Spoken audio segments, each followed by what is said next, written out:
They're giving death threats on live streams. They're giving the usual Allahu Akbar screams. They never give love. They never give peace. And if you complain, they'll call the police. That's the way it is from here to Algiers. And so can the West last too many years? We'll see, ladies and gentlemen, but the West is still here, and so are we. The great David Wood. I am Robert Spencer, and this, once again, is This Week in Jihad. David, the poem that Allah gave me this week is about death threats and live streams. Can you fill us in on that?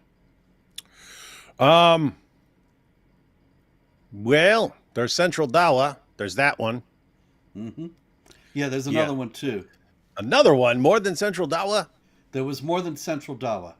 Oh, wow. I don't even know. So Central Dawah, he was hurling insults the entire time. And then he said that AP, since he's an apostate, deserves to be executed. And AP responded by making an L for loss or loser out of the Quran. And then Central Dawah had a complete meltdown, promised to, he was clearly promising to murder him. But then when AP was like, hey, clarify what you mean. Clarify what you mean. He's like, oh, yeah, I'm going to take you out for coffee. Take you out for coffee. That's right. And so didn't he say your blood is halal? Yeah, he said your blood is halal. When James mentioned DebateCon 5, Central Dawah goes like this. And yep. That's all been handed over to the FBI, though. So, yeah, well, we'll see. I hope the FBI doesn't just give Central Dawah an award, but you never know. In any case, has anybody agreed to a debate AP at DebateCon? I haven't checked today, but I basically given up. James keeps asking people, but you got 2 billion Muslims in the world, and you can't find one to actually defend Muhammad in a public debate. And that really tells you something about how confident they are in their prophet and their ability to defend him on stage, when not one of them, any background is willing to get up and say, here's why Muhammad. And isn't that amazing? And it's like, we're supposed to be dead if we don't accept this guy. We're supposed to die and be subjugated if we do not accept this guy. And we say, okay, well, why don't you get on stage and explain the evidence for why we should believe in this guy? No evidence. No evidence. We're not giving you no evidence. No. You just believe it. But wait a minute. There's all these problems and we don't see any evidence. No evidence. No evidence. Just believe. Just mindlessly believe. Pretty creepy stuff when someone says, believe in this guy that I can't offer you a single piece of evidence to say that he's an actual prophet, but believe in him anyway, because I'll kill you if you don't. Yep. And this is more common than people think. And so I think it needs dwelling on a little bit. I remember, I guess it was a year or two ago, when Daniel Hakikaju was bugging me to debate, and I'm just not interested in debating some liar like that. But it was noteworthy that all he wanted to talk about was Judaism, which, well, I'm not Jewish to start with, or about the Trinity or something like that. He did not want to debate, did Muhammad exist, or is Islam true? And if I recall correctly, you can correct me on this if I'm wrong, but didn't AP also invite him to debate, is Islam true? And he refused.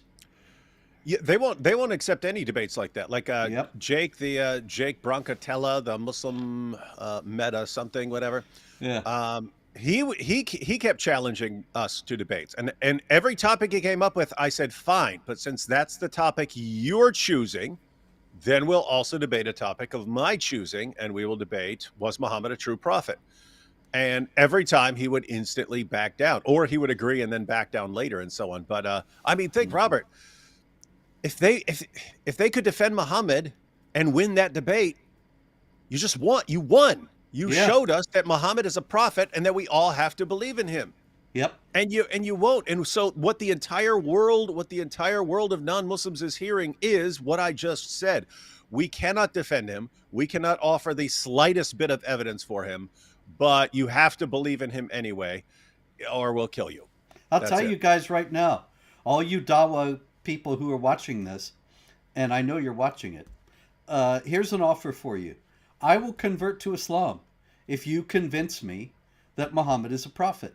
You are welcome to do this in a I would too. discussion, in anything you want. Uh, I'll convert. I'll convert on your live stream. If you can come up with convincing arguments and deal with the arguments I bring forth, that not only is he not a prophet, but that he's fictional, and that the fictional portrait of him portrays an extremely evil individual. And if you can show that's not true, and show that he is actually a prophet, I will say the Shahada on the air. On this show, even. Wherever you want. Anyway, that's the offer. But we were talking about death threats on live streams. I started the poem with that. Hey, Robert.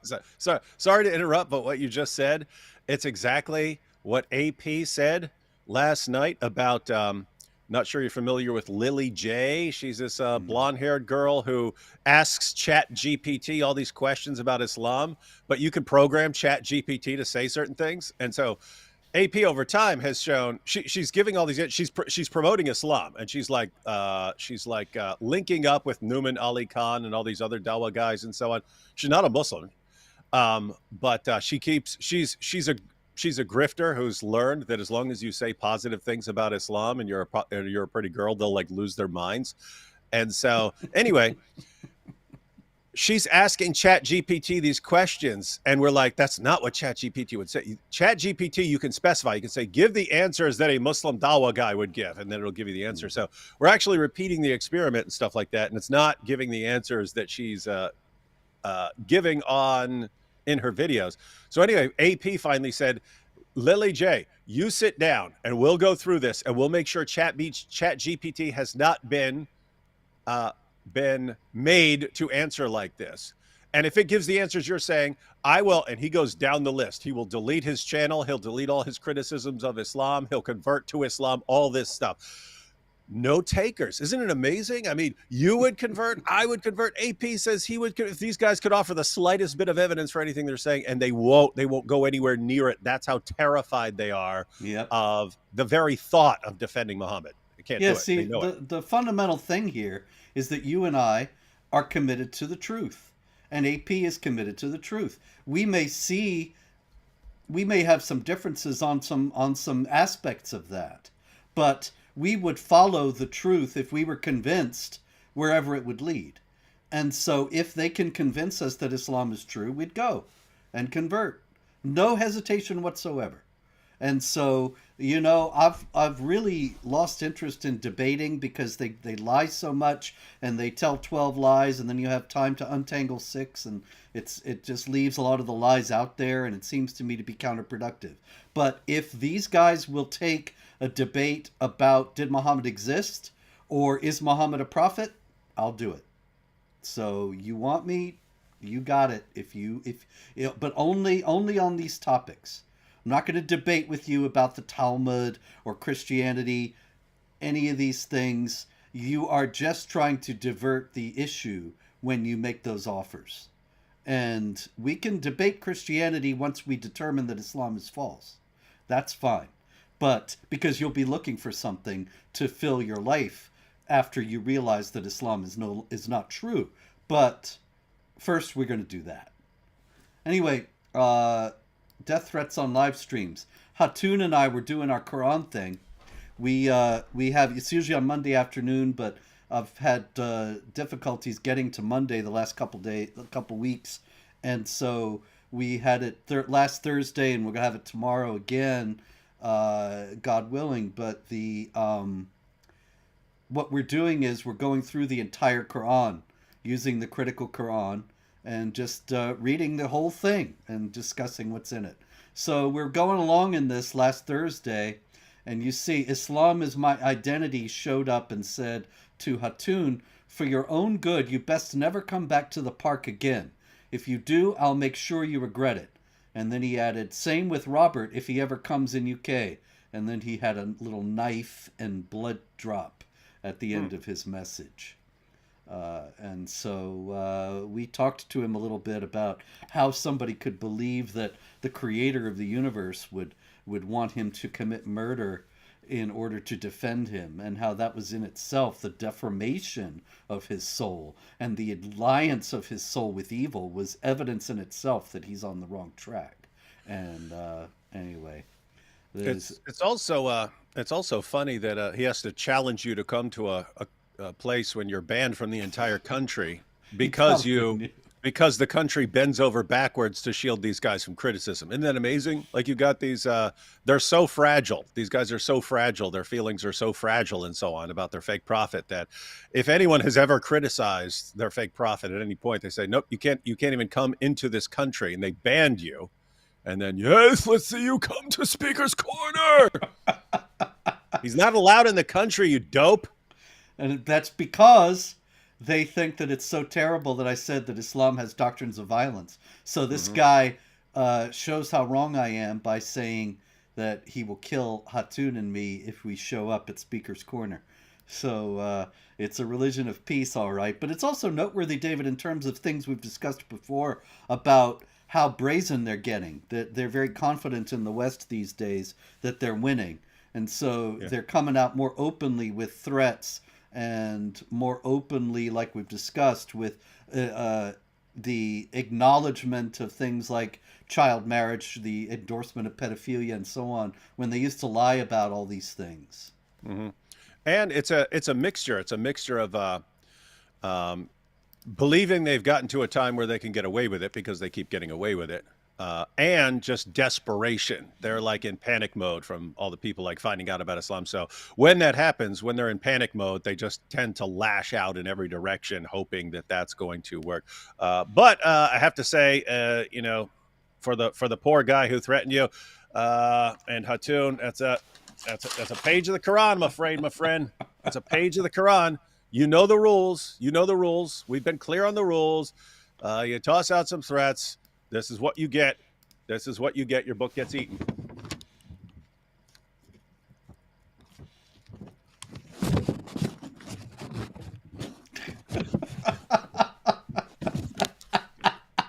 The sound effects are terrific here. When Very the good. You can page is continue. on the microphone. You can continue with This Week in Jihad. We all know what this is about. Right. All right. Meanwhile, in the same peaceful Britain where they ban people for criticizing Islam, we had a group of young men, David, in a town called Pudsey, which is not a good name for a town. And Pudsey was the site of this group of young men. It's tough to. I'm trying to talk to you seriously here, and you're eating the Quran. You know, I'm completely serious. yes, you are indeed the goat in every sense. Anyway, group of young men in Pudsey, they found out that the guy had criticized Islam. And so, shouting Allahu Akbar, they threw rocks through the windows of his house. They damaged his van. They caused $3,000 worth of damage to his house and van because he criticized Islam. And they were screaming Allahu Akbar all the while. So it's a good thing that the British government is so intent on protecting the Islam from criticism. I'm really glad you didn't actually swallow that, because I'm not sure it would be good for you. After all, the Quran, it's interesting. I actually just saw recently that somebody is marketing that to Muslims. That you can actually get. Eat it. Yeah, you dissolve Yeah. the Quran and you dissolve the Quran pages in your drink, and then you could drink the Quran. I said that. I was like, hey, don't complain about me eating it if you guys are going to drink it. Exactly. Maybe drinking it is halal, but eating it is haram. I don't know why that would be. All right, we got an interesting story out of Pakistan, David. We got a fatwa. And this comes from Pakistan's leading seminary, Darul Ifta Jamia Namia. And they issued a fatwa. And they said that popping wheelies on your motorbike and flying kites is un-Islamic, as well as firing guns into the air. I don't know how the Palestinians are going to deal with that. If firing guns into the air is un-Islamic, what are they going to do for fun? But in any case, popping wheelies, flying kites, and firing into the air is un-Islamic. But this is why I'm mentioning this. You might think, what does this have to do with jihad? Okay, the fatwa says this, David, as an explanation of why these things are un-Islamic. Preservation of human life is the utmost priority in Islam. I was really trying to be serious here. Preservation of human life is the utmost priority in Islam. And so firing into the air, that's obvious. And popping wheelies, obviously your motorcycle can get out from under you. You could be seriously injured, or somebody else could be injured. Okay. But flying kites, I don't get. How flying kites can be detrimental to human life, I don't know. But what do they leave it out here, David, about the nature of Islam when they say preservation of human life is the utmost priority? The only time I ever see them actually try to defend that is when they completely massacre, just absolute massacre Surah 5, verse 32 of the Quran. They say, Yeah. oh, in the Quran it says if anyone kills a man, it's as if he's killed all mankind. See, we celebrate life. And you read the actual passage and it's Allah revealed to the children of Israel this, which is actually a quotation from the Talmud. And then the very next verse calls for murdering and dismembering and crucifying all kinds of people for the vague crime of making mischief in the land, which they apply to anything. If you're preaching the gospel in a Muslim country, they apply that to you. If you are refusing to wear the hijab, they'll apply that to you. And so it's massacre anyone for getting out of line with the plans of Islam. And that's what it actually says. So where they're getting, Islam has nothing but concern for the sanctity of life. On what planet? What planet? Maybe on Mars. Maybe on Mars when Elon gets there, but not on this planet. Indeed. And so I suspect that they were talking about preservation of the lives of Muslims. And that if you have Christians firing into the air, well, probably they don't want the Christians to have guns at all. But yeah, the problem is that I can't even agree with them on that. Right? Yeah. I mean, they use their own people as human shields and things like that. That's true. And there's all it's collateral damage and this and that, and so and then there's all this we love death more than you love life, and encouraging martyrdom and raising little kids to become suicide bombers and stuff, and it's like. They respect the life of a Muslim more than that of a non-Muslim, but there's just not a whole lot of respect or concern for life all around in that religion. Indeed. And speaking of which, we have Dunia Etaib. And Dunia Etaib is in Italy. And you see she's not wearing hijab. She is the president of the Association of Arab Women in Italy. And as the president of the Association of Arab Women, she was recently talking about the mass sexual assaults that took place on New Year's Eve in front of Milan Cathedral. And they were the same thing that we see all over, the rape gangs in Britain and so on. Muslims taking advantage of non-Muslim women, rape, sexual assault, the whole 9 yards. And Dunia Etaib is addressing some of the false narratives that have been going around about this. And she said, it's more than gang violence.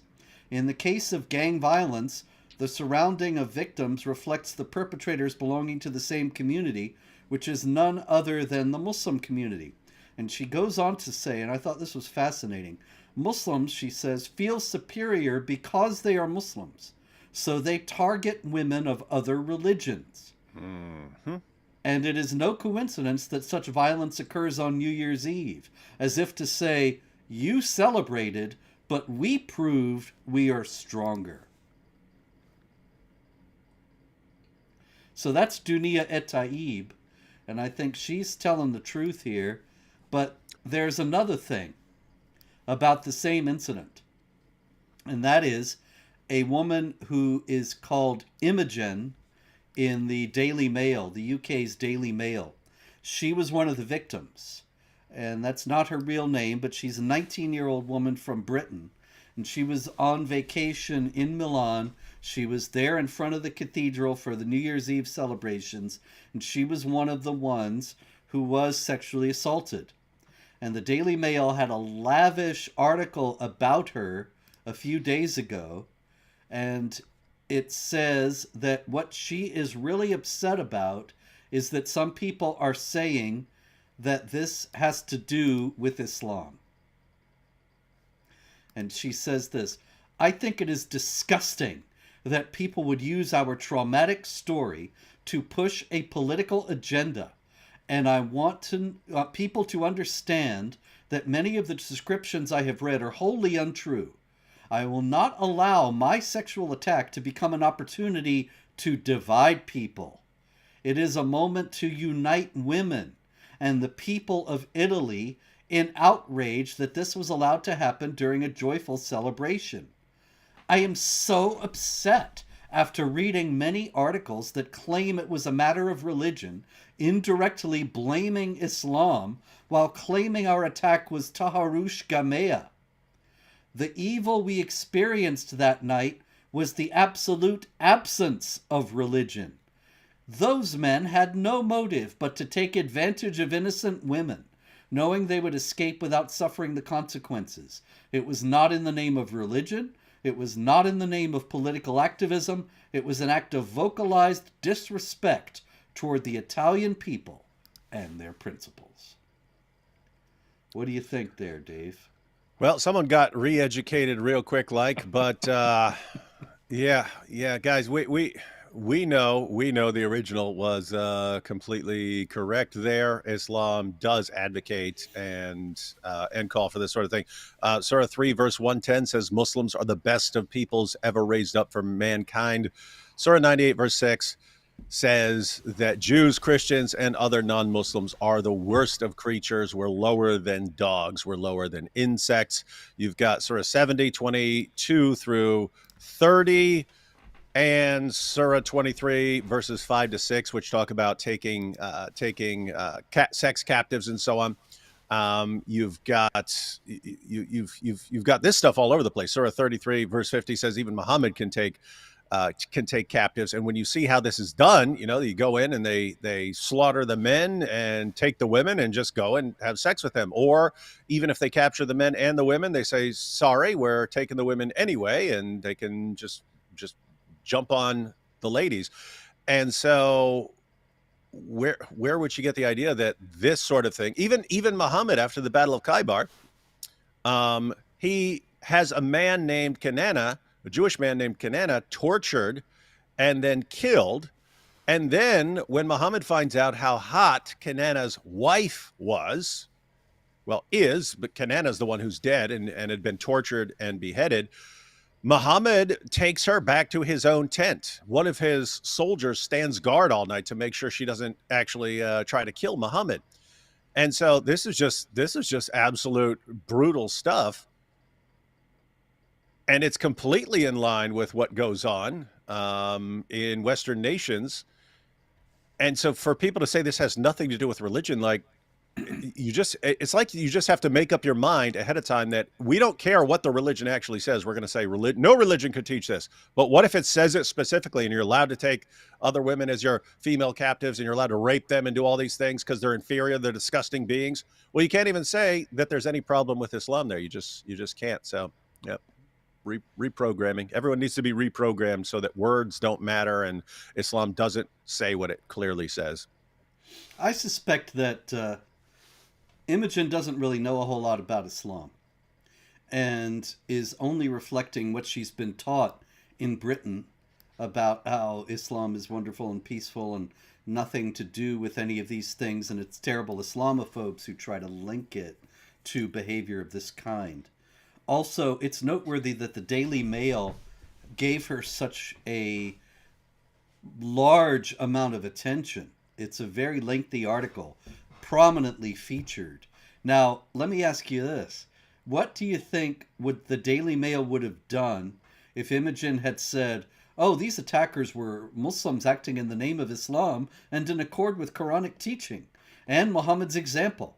And everything they did to me was exactly what Muslims have done to infidel women throughout history, as well as nowadays in Nigeria and in the ISIS domains when they had their caliphate and elsewhere, and in Israel on October 7th." If she had said that, what do you think the Daily Mail would have done?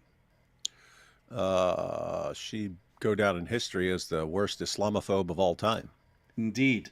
They would not have featured her unless she had a forum somewhere else, and they would have then attacked her as they attack anybody who is opposed to jihad violence. It's really quite astonishing because the Daily Mail, I call it the worst paper in the Western world because it actually reports more accurately than a lot of them about jihad violence and related issues. But then when it comes to anybody, Tommy Robinson, Wilders, anybody who is opposed to jihad, then they're terrible villains in the Daily Mail. And it's just astonishing to me that the Mail does not ever connect the dots and follow through with who exactly is trying to stop these things they keep reporting about. I don't think they're going to be able to keep that up too much longer, Robert. Well, I hope you're right, but I got another one here for you. This one's a related issue out of Denmark. And this is, let me get her name here. You can tell just by looking at her. But in any case, Lisa Lotte Nilas is her name, and she's a public prosecutor in Denmark, and she has just brought charges against two people in Denmark for desecrating the Quran. These are the first ever Quran desecration cases in Denmark ever since they adopted Sharia blasphemy laws. And so... Hang on, Robert. Correct me if I'm... Is Denmark the place that actually has control of Greenland? That's right, yeah. All right, lady, you just lost Greenland. That's it. I didn't want to take it before. It's a big, useless island full of ice, but now you brought this on yourself. If that's how you guys are going to roll, we don't want your nonsense infecting Greenland. It has to be protected. And so now we're going to take Greenland and we'll have Canada surrounded. And there's nothing you can do. I don't know if you've seen, there's been these articles, Greenland's military is ready to protect. I mean, Denmark's military is ready to defend Greenland from Trump. You guys are out of your minds, man. Yeah, and meanwhile... I think, just to be clear, I think I could take Greenland from Denmark's military just by myself. Anyway. No guns, just my hands. I think I could strong arm it. Anyway. This is the story. The incident reportedly took place in June of last year during the People's Festival on Bornholm Island, with the two individuals mistreating the Quran and sharing the act with a wider audience online. According to the prosecutor's office, that's Lisa Lotte Nilas's office, the suspects mistreated the Quran in a tent. Wait, like this? Oh no, in a tent. Like that. In a tent. So it's not the same thing. In a tent. You got to be in a tent. I can make a tent. I can make a tent. Okay. Look at that. Look at that. Look at that, Robert. Right. You got a little tent? Look. Okay. So they mistreated the Quran in a tent. The goat tent. And it was witnessed by several people. And broadcast on a live stream, just like we're doing now. So the Danes are going after those who desecrate the Quran. And that's going to solve everything. Am I right? If we don't criticize Islam, everything will be all right. Yeah, that's the real problem. Criticizing Islam. If you just stick your head in the dirt and pretend none of it happens, then you'll be safe. In reality, everyone, you're handing off a worse situation and letting your children and your grandchildren deal with it because you're too cowardly to actually deal with it and give them a better world. You want to say, no, no, no, let's have a life of ease right now by pretending, and then we'll let the next generation and the generation after that be subjugated and raped. With that said, not happening on our watch. You don't like it? Come get us, Denmark. Meanwhile, we got another bright light over in Sweden. Uh, this is I can already tell what that guy's problem is. But I just have to look at him. I'm sorry, but that's Mats Persson. I'm sure it's Mats Persson, but he's the integration minister in Sweden, and he's got a big idea, David, about rape in Sweden and the fact that the Muslim migrants are responsible for the overwhelming majority of rapes in Sweden. All we have to do, says Mats Persson, is give them courses in liberal values and tell them that rape is wrong. that'll work because, when Muslims decide how they want to live their lives, they love listening to guys like that and not to their, sheikhs and imams and to the Quran and the Hadith. And, they just love it. Like, oh, look at this epic guy straight out of Revenge of the Nerds. Let's let him tell us how to live. If we know anything about Islam, Robert, it's that we know they love listening to the rules of Westerners and just going along with them without question. Yep. That's it. He says, we must be clear from day one that anyone who comes here needs to support our view on women's and homosexual rights. Now, that's perfectly reasonable. If they're going to bring people in, Mm-hmm. they should share the values of the country. They should be willing to obey the laws. But does Mats Persson really think that they're going to throw away the Quran and say, yes, Mats, you're right, we're Swedes now? Yeah. And it is a situation where, because lots of times with these guys, I don't know if you see them, but they keep, there are people in the UK who keep going around like nabbing these guys, these Muslims who are trying to hook up with 12-year-old girls and stuff like this. And they basically set them up and then they snatch them and hold them from police. Over and over again, these guys say, we don't know this is wrong. No one told us that this is wrong. Mm-hmm. No one told us that it's wrong to have sex with a 12-year-old. So you're sitting there and saying, at the very least, could you not tell these guys? Does no one tell them when they get to the United Kingdom? Does no one bother to tell them you can't go and bang a 12-year-old? Does no one tell them that? And so it's like at least tell them. So, to this guy's credit, he's saying we should at least inform them, but it ain't gonna work. No, of course not. They have zero respect for the laws of the kuffar. So over in UK, of course, there has been quite a lot of controversy recently, as we discussed over the last few weeks, over the rape gangs, because Mr. Elon Musk brought attention to them. And so suddenly, we've been talking about this for 20 years, and now they suddenly get the idea, hey, wait a minute. You mean hundreds of thousands of British girls have been brutalized and victimized and their lives destroyed by these rape gangs? And so they're finally having a discussion about it. And so you can probably predict what's happening next. We have here, where is she? Zara Mohammed. There she is, the lovely Zara. And she, up until recently, was the head of the Muslim Council of Britain. You can see the MCB there with the stylized crescent for the C. And the Muslim Council of Britain and Zara Mohammed, they're very upset. And she says that Britain is suffering from a tidal wave of Islamophobia.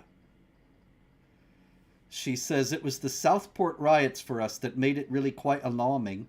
It was so visceral. I guess she probably doesn't speak that way.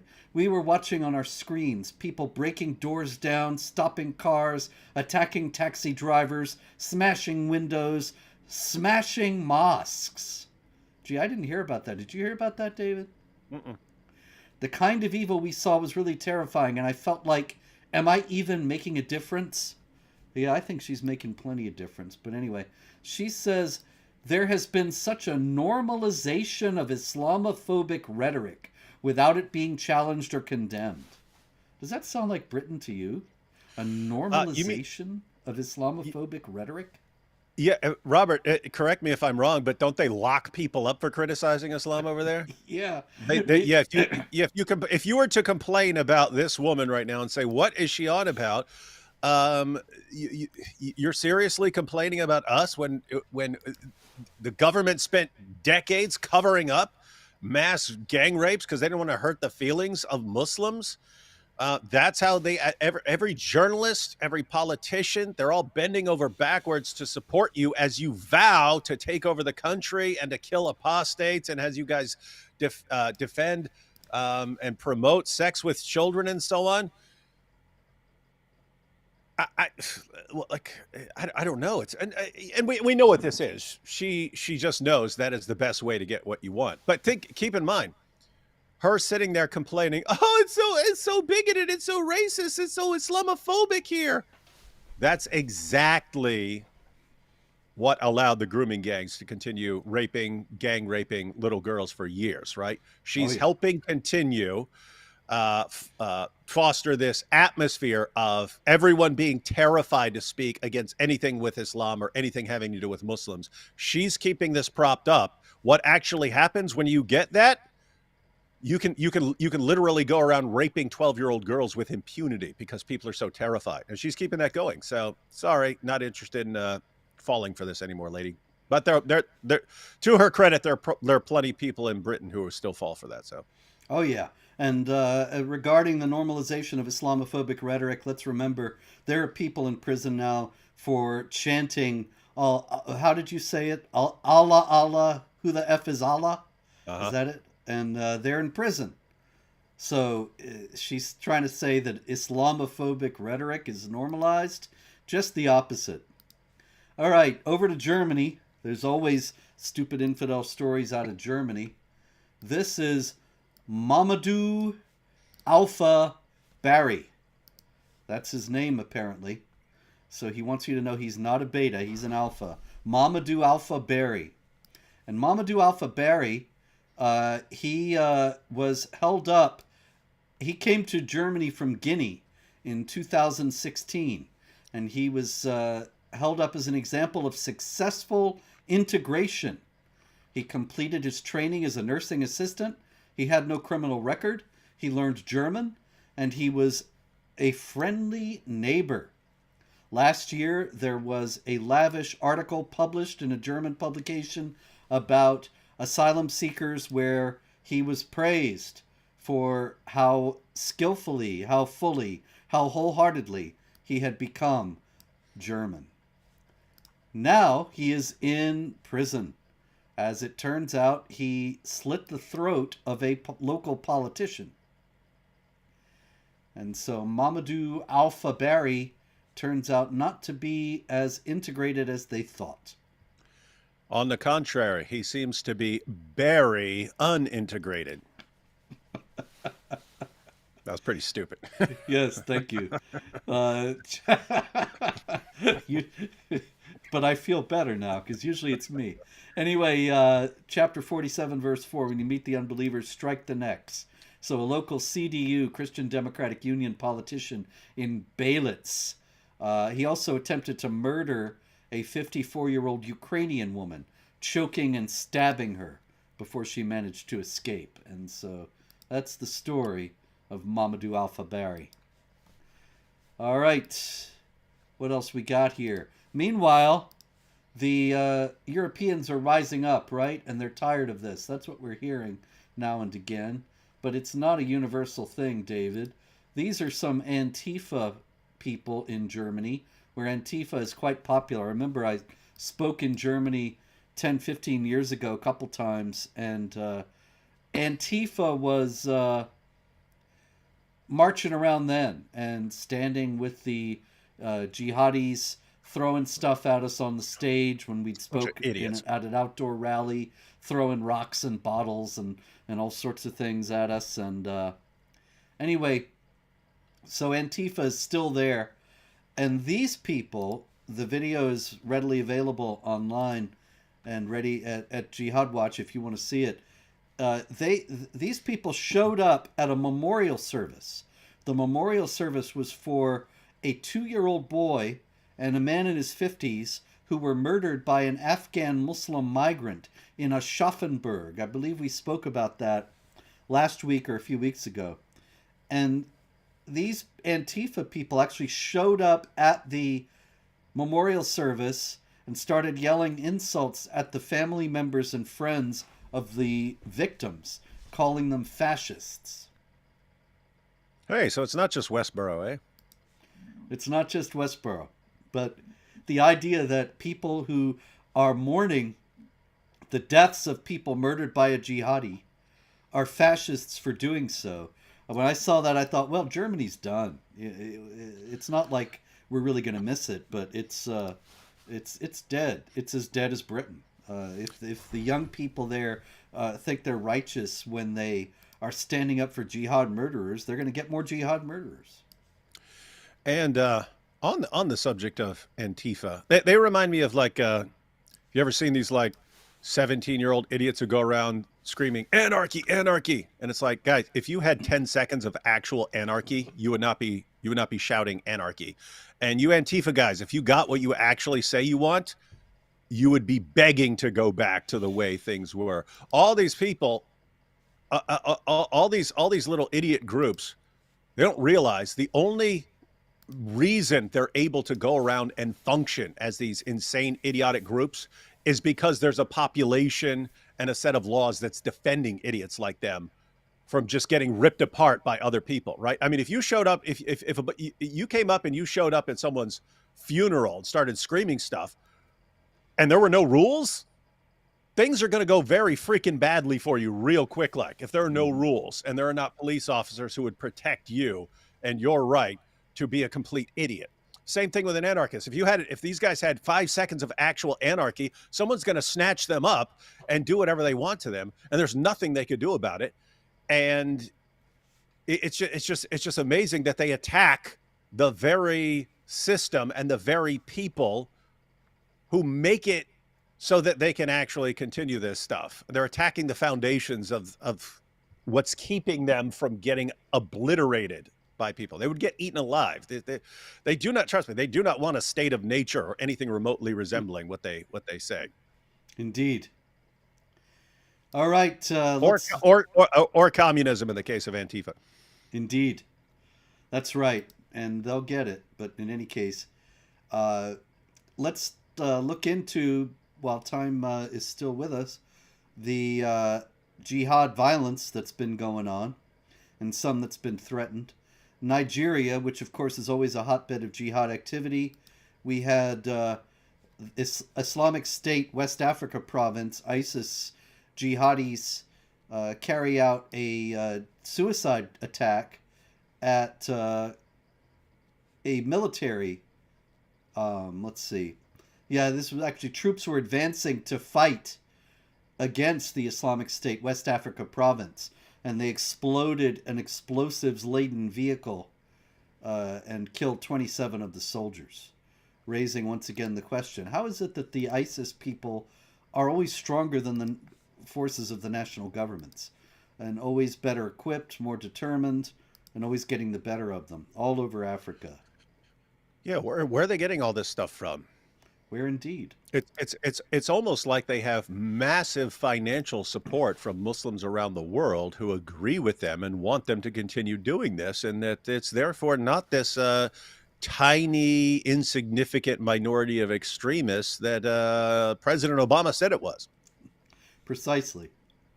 And so in another place in Nigeria, in Borno State, 20 fishermen were murdered by the Boko Haram jihadis.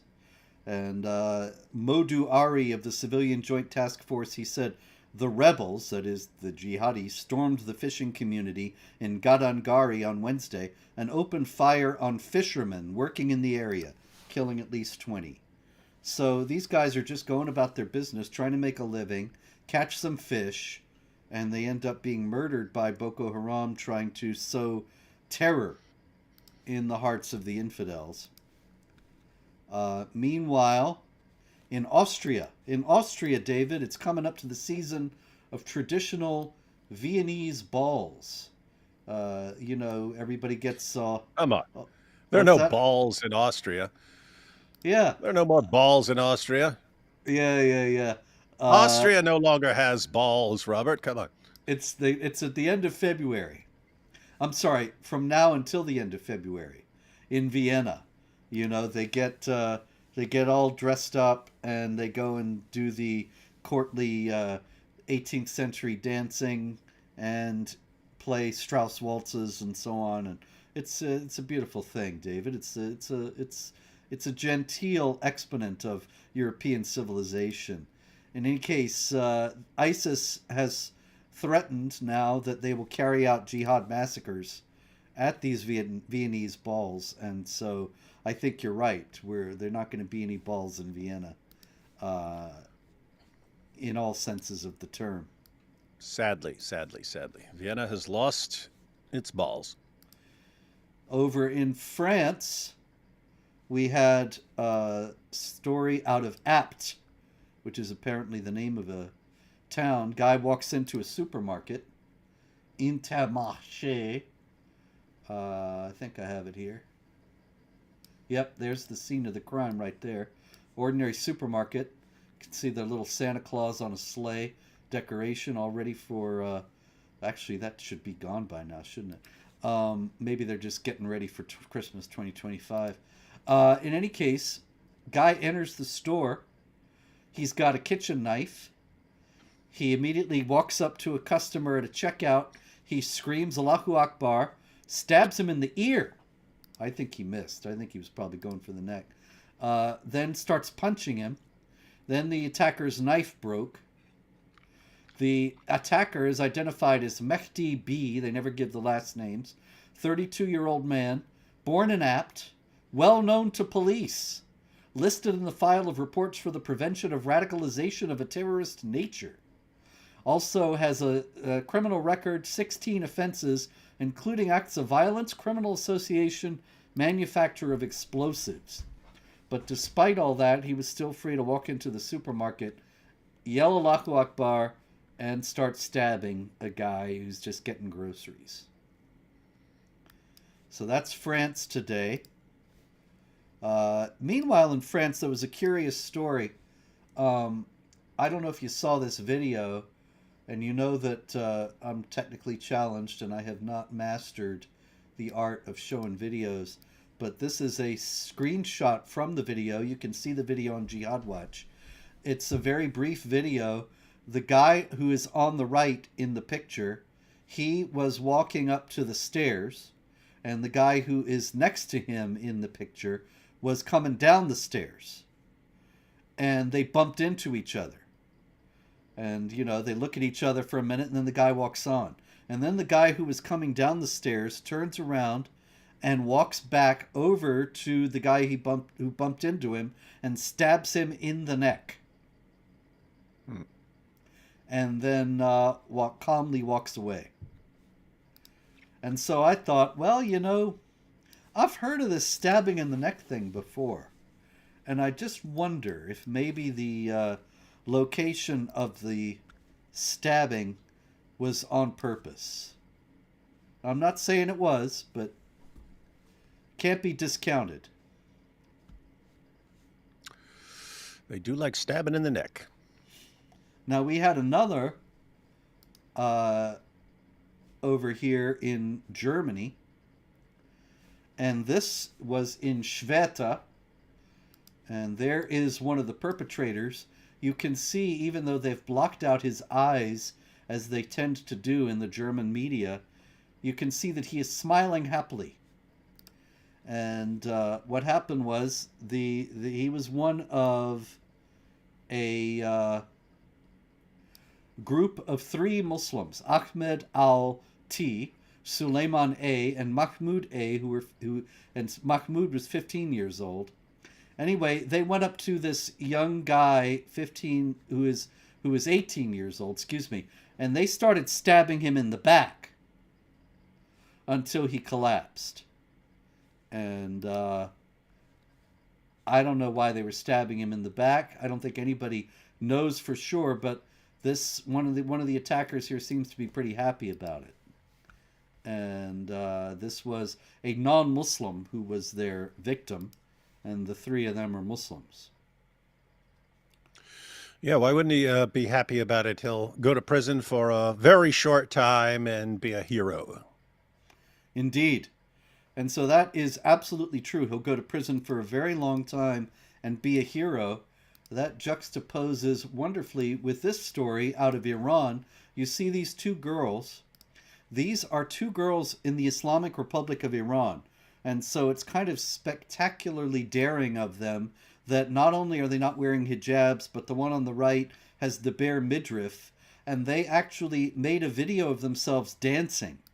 And not only did they make a video of themselves dancing, but you can't quite see it in the photo. They were at the Monument to the Unknown Martyrs of the Sacred Defense War Memorial in Tehran.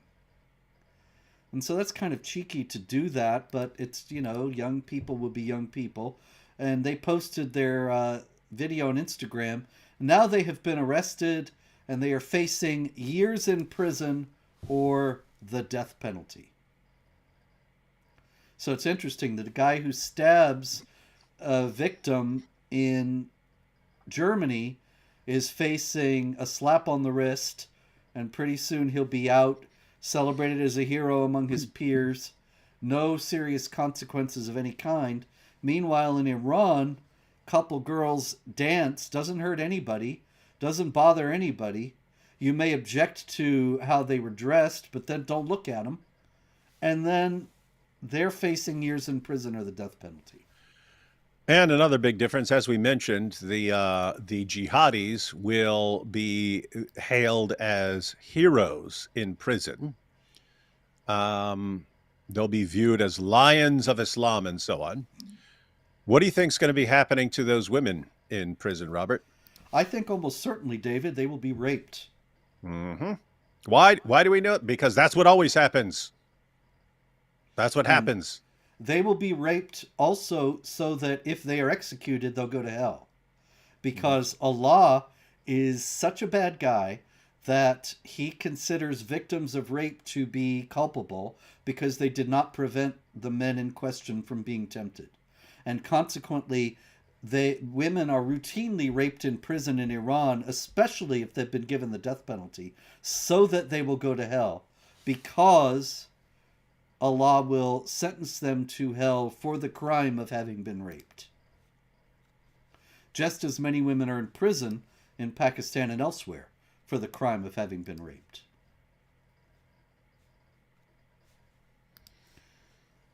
All right. There was something else here I wanted to get to. Hang on.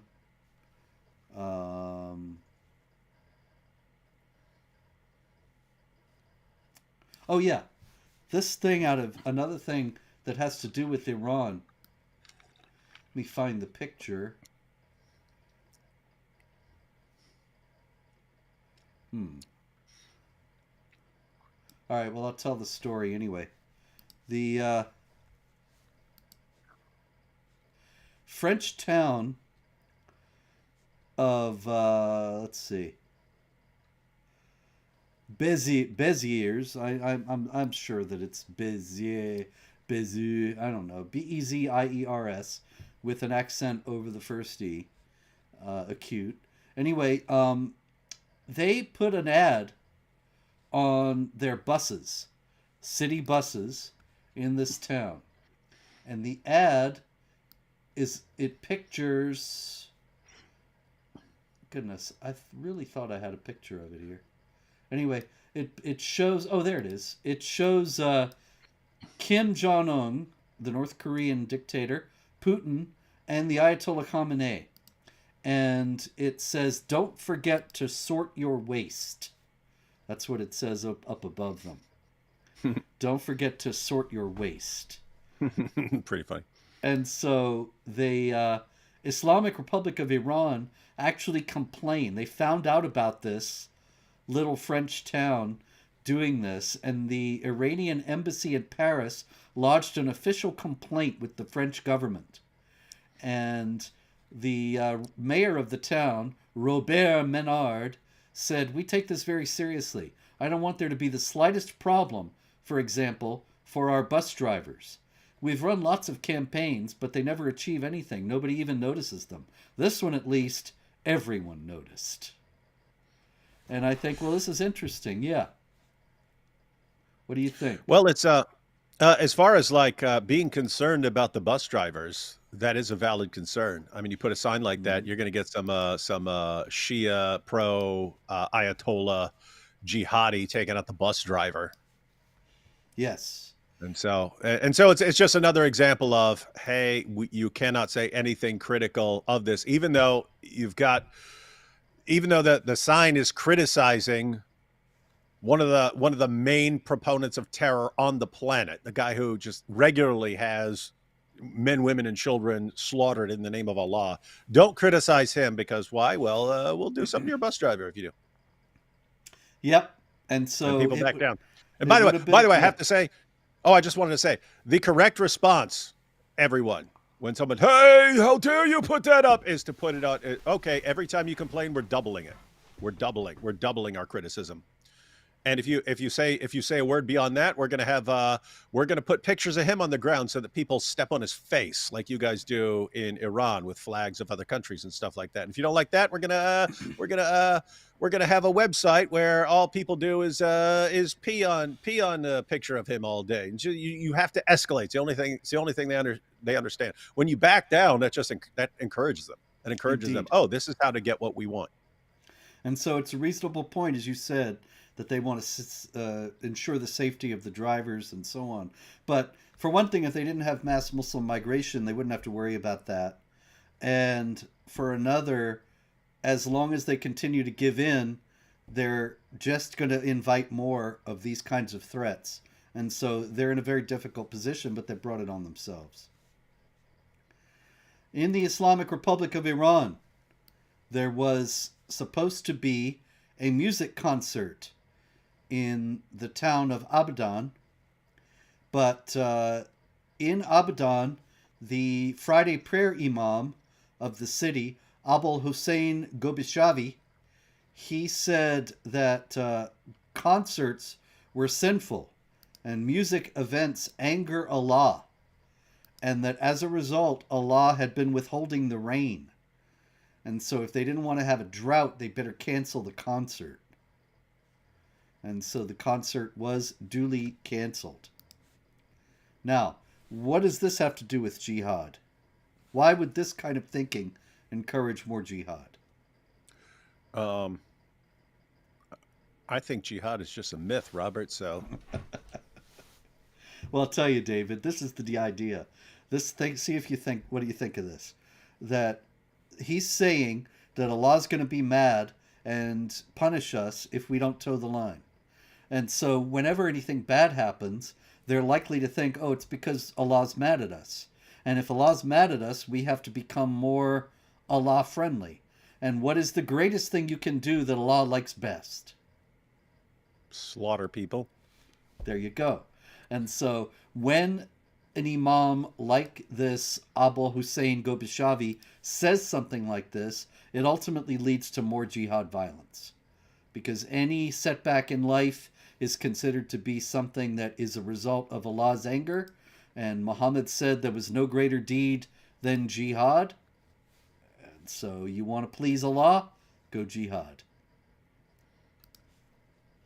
This is why there's so much fanaticism in places like Pakistan, because everything that goes wrong at any time in any way is considered to be the result of Allah's anger over infidelity to his teachings, so they become more fanatical. And then that doesn't work. And so they become more fanatical. Yep, And then that leads to endless disasters. And then, well, we got to become even more fanatical. And if you combine that with 100 generations of first cousin marriage, welcome to Pakistan. Exactly. Hey, Robert, let's take all those guys and just release tens of thousands of them into British cities and give them open access to 12-year-old girls. What could go wrong? What could possibly go wrong? It'll be multicultural and diverse. Anyway, I want to end Multicultural up. paradise. It's going to be wonderful. I want to end up with this. I just got a question out of this story, this last story here. Uh, there was a story recently about a plot by a leftist guy, you know, with the man bun, the whole 9 yards. He and his pal were plotting to attack synagogues in New York City. All right. And so he was sentenced this past week and was weeping in the courtroom and saying he was thankful that nobody had hurt and had let his family down, this leftist. And they said that his accomplice was a neo-Nazi who had a Nazi armband in his backpack when they arrested him. And so this seemed to be some kind of leftist neo-Nazi plot to blow up synagogues in New York City. Okay, but David, look at the guy's partner, the alleged neo-Nazi. Here is the photo of him that accompanied the news story. What do you think? Do you think there might be a connection in this story that the press is not telling us about? Not at all, Robert. I dress like that all the time. I remember you dressing like that in Phoenix. You should have seen him, ladies and gentlemen. David and I were out in Phoenix. They were filming Islamicize Me, the award-winning series that you should all see if you haven't seen it. And I came in at the end to be in a few of the episodes toward the end. And David was walking around with the kufi and the kaftan. And he looked like he had the beard grown out. He looked like an authentic convert to Islam. And at one point was even waiting for a bus carrying a big machete and dressed like this. And nobody batted an eye. They had no problem getting on the bus and so on. Wasn't that weird? I didn't realize how insane that was until afterwards.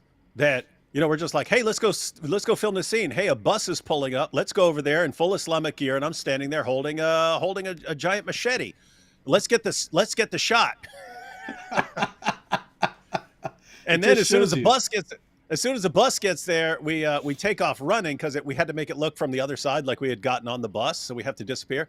So the bus shows up, we bolt running and stuff like that, and then people start jumping off the bus, right? They think we're jihadis and stuff. And it didn't occur till afterwards, like, man, we could have messed around and gotten some trouble over this, or gotten shot or something like that. And anyway, wild stuff. Not in Phoenix. Anyway, I don't know about this guy. That's Christopher Brown. I don't know his story. It wasn't reported, but he sure looks like a convert to Islam to me. And, well, in any case, this is just an example of the kinds of loose ends and open questions that the establishment media always leaves us with. And we're going to leave you with that right now. And maybe there'll be more jihad next week. Maybe they'll just give it up and decide that it's a religion of peace. But if there's jihad, we'll be on it. And until then, pray, hope, and don't worry.